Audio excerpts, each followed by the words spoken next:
बिहार के लिए क्या दिया उन्होंने? अरे मोदी जी, कम से कम जो 40,000 करोड़ रुपया बिहार के जनता का आपने अपने चुनाव जीतने में खर्च किया, कम से कम उतना पैसा बिहार को दे देते तो बिहार का भला हो जाता। एक खास करके स्वास्थ्य के लिए और शिक्षा के लिए सरकार के पास कोई विजन ही नहीं, बजट ही नहीं बनता है। इस बार जो बजट उन्होंने पेश किया है उसमें सरकार के पास पैसा नहीं है। 30% पैसा जो भी बजट उन्होंने पेश किया उसमें 30% पैसा ब्याज पे लेंगे। बजट सत्र की शुरुआत हो गई।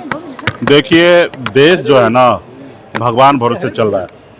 मोदी जी के पास कोई विजन नहीं है, सिर्फ उनको सत्ता में बने रहना है। आपने देखा 2025 का चुनाव, जो बिहार के जनता का 40,000 करोड़ रुपया सिर्फ चुनाव जीतने के लिए खर्च कर दिए। सिर्फ उनको पावर चाहिए था बिहार में। बजट में आपने देखा बिहार के लिए क्या दिया उन्होंने? अरे मोदी जी, कम से कम जो 40,000 करोड़ रुपया बिहार के जनता का आपने अपने चुनाव जीतने में खर्च किया, कम से कम उतना पैसा बिहार को दे देते तो बिहार का भला हो जाता। तमिलनाडु में जाइए, वहाँ पे एक व्यक्ति का महीने का इनकम 30,000 है और बिहार का एक व्यक्ति का इनकम 5500 है।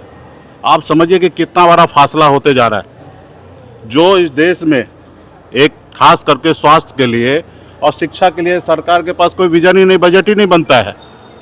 आप चाइना का बजट देखिए, उसके सामने में भारत का बजट है ना 5% भी नहीं है स्वास्थ्य और शिक्षा पे। उसमें भी 10,000 करोड़ रुपया खर्च नहीं हुआ। जो 24-25 का बजट था उसमें 10,000 करोड़ रुपया खर्च नहीं हुआ। मतलब आप समझिए कि इतना बड़ा भारत में, जो दुनिया में सबसे बड़ा आबादी वाला देश है, 150 करोड़ की आबादी है और वहाँ पे बाप का पैसा खर्च नहीं होता है। इस बार जो बजट उन्होंने पेश किया है उसमें सरकार के पास पैसा नहीं है। 30% पैसा जो भी बजट उन्होंने पेश किया उसमें 30% पैसा ब्याज पे लेंगे। यानी कि देश जो है पिछले 11 साल से ब्याज पे पैसा लेकर देश चला रहे और कह रहे हैं कि देश हमारा आगे निकल रहा है। तो ये खास करके मोदी जी तो अब कहाँ किस तरीके से ज़िंदगी जिए, और देश का गद्दी उनको मिल चुका है। और देश के गद्दी के साथ देश के युवा के साथ, देश के किसान के साथ, गरीब मजदूर सभी के साथ मजाक कर रहे हैं। अरे मोदी जी, अगर नहीं चला पा रहे हैं तो कुर्सी छोड़ दीजिए। देश में एक से एक काबिल लोग हैं, देश को चलाएंगे। आप बताइए ना कि मोदी जी के सामने में कोई देश में कोई मंत्री काम नाम नजर आता है? नहीं आता। सब चीज़ मोदी जी को ही करना है। किसी राज्य में कोई मुख्यमंत्री का कोई वैल्यू नहीं मोदी जी के सामने में, और देश इनसे चल नहीं रहा। तो जो बजट बन रहा है ब्याज पे पैसा लेके कर रहे हैं। देश के ऊपर एक जो हमारा जो देश में बजट है, स्वास्थ्य पे जो बजट होता है या शिक्षा पे बजट है, उससे 8 गुना 9 गुना ज़्यादा तो हम देश में हम इंटरेस्ट भरते हैं, ब्याज भरते हैं। ये देश हमारा है, 12% हमारे बजट का इंटरेस्ट पे पैसा जा रहा है। तो इसलिए अभी इस पर कुछ नहीं, देश के जनता, युवा, पढ़े लिखे लोगों को अभी सोचने की आवश्यकता है। नेता क्या ही कर लेगा, हमारा जो भूमिका है वो हम लोग तो कर रहे हैं।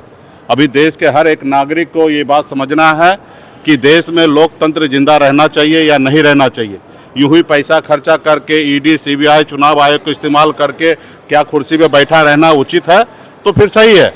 ये अगर उचित नहीं है, अगर ये सब कर रहे हैं उचित नहीं है, तो देश के जनता को भी निर्णय लेना है। ऐसी सरकार को बदलने का वैसा मौका आएगा जनता के पास, जनता बदले। एसआईआर के खिलाफ ममता बनर्जी ने कहा है कि कोई नहीं लड़ेगा तो मैं लड़ूंगी।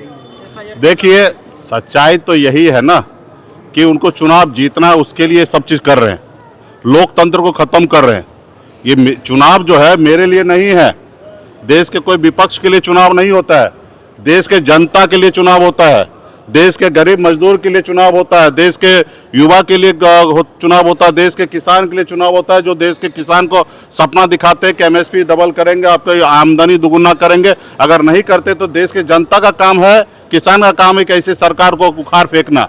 और ऐसे जगह पे अगर चुनाव आयोग को कंट्रोल करके वोटर लिस्ट में से नाम काट के अगर पैसा बांट के अगर चुनाव जीत रहा है तो ये लोकतंत्र का हत्या है। इसके लिए जनता को भी सोचने की आवश्यकता है। धन्यवाद। यूजीसी को लेकर सर हो गया सर, भारत पाकिस्तान मैच पर